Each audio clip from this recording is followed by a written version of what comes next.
My name is Muhammad Ali, and I've accepted Islam yesterday before Friday prayers. And I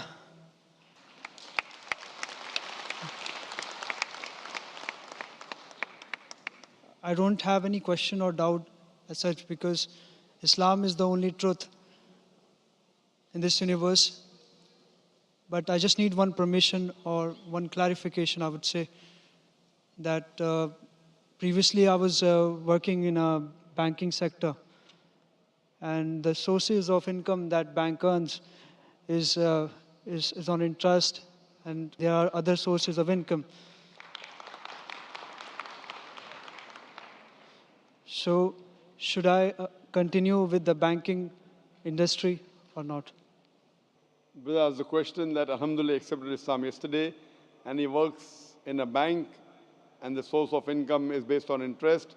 So can he continue? Brother, if you're working in a conventional bank which deals with riba, which deals with interest, then working in a conventional bank is haram. Allah says in the Quran in Surah Baqarah chapter number 2 verse number 270 and 279 that give up your demands of riba. If you give up not your demands of interest, then take notice of a war from Allah and His Rasul. So dealing in riba is a major sin.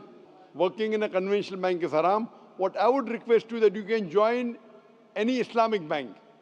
In UAE, in Dubai, mashallah, there are many Islamic banks. These Islamic banks do not work on the basis of riba on interest. They work on the Islamic Sharia principles of profit and loss.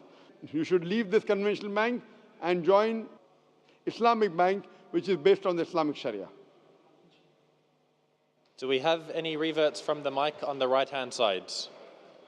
On behalf of this non-Muslim friend, it's like he's told me to ask Sir Dr. Zakir Naik that in Quran, para number 15, ruku number 9, ayat is written as وَقُلْ جَاءَ الْحُقُّ وَجْهَكَ الْبَاطِلِ إِنَّ الْبَاطِلَ كَانَ زَهُوقًا. So he's want to know this related to Mahdi alayhi salam or what?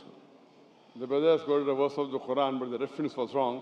The correct reference is Surah Isra, chapter number 17, verse number 81, which says, وَقُلْ جَاءَ الْحَقُّ وَزَهَقَ الْبَاطِلِ إِنَّ الْبَاطِلَ كَانَ زَهُوقًا. That's right. It is Surah Isra, chapter number 17, verse number 81, which means that tell them truth has arrived and falsehood perished.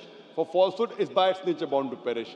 Is it talking about Mahdi alayhi salam is your question? Yeah, advent of This verse Mahdi is alayhi only salam. talking that whenever truth is hurled against falsehood, falsehood perishes.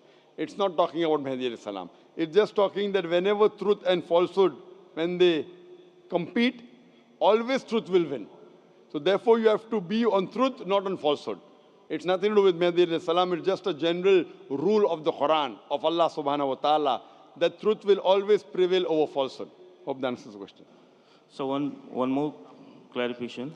Brother, just enough for now. Unfortunately, we're running out of time. So we'll go to the sister's mic on the right-hand side. This is a question from a revert sister who doesn't want to come on the mic, but she wants her answer.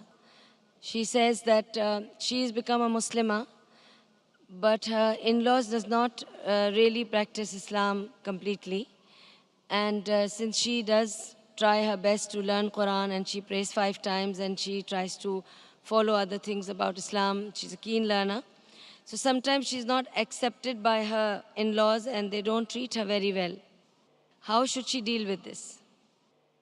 It asks a question that a revert sister accepted Islam, but after she got married, the in-laws don't practice Islam, and when she practices Islam, they don't treat her well.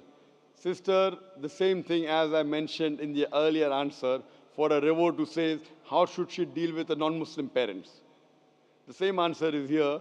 The in-laws are there. What she should do, if they say anything which is not going against Quran and Sunnah, she should follow. But if they say anything against Quran and Sunnah, she should not follow. Because the allegiance to Allah and His Rasul is much before than allegiance to the in-laws. In this, whenever any of your relatives tells you to do a thing which is against Allah's commandments or the beloved Prophet's commandment, you don't follow them, other things you can follow. So here with hikmah, she should convey the message, and she should try and make her in-laws better Muslim than what they were before. Hope that answers the question. Now we'll have the last question on this hand, on the left-hand side. Go ahead, brother.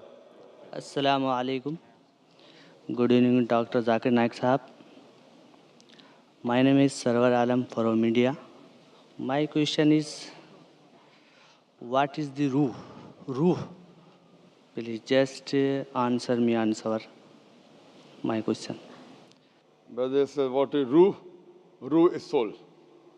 And Allah says in the Quran, in Surah Al-Imran, chapter 3, verse number 185, Kullu nafsin zaikatul maut. Every soul shall have a taste of death. And that was the last answer. And I thank all of you, mashallah. And I thank the non-Muslims to attend this Dubai International Convention. Wa akhiru da'wana alhamdulillah rabbil alamin.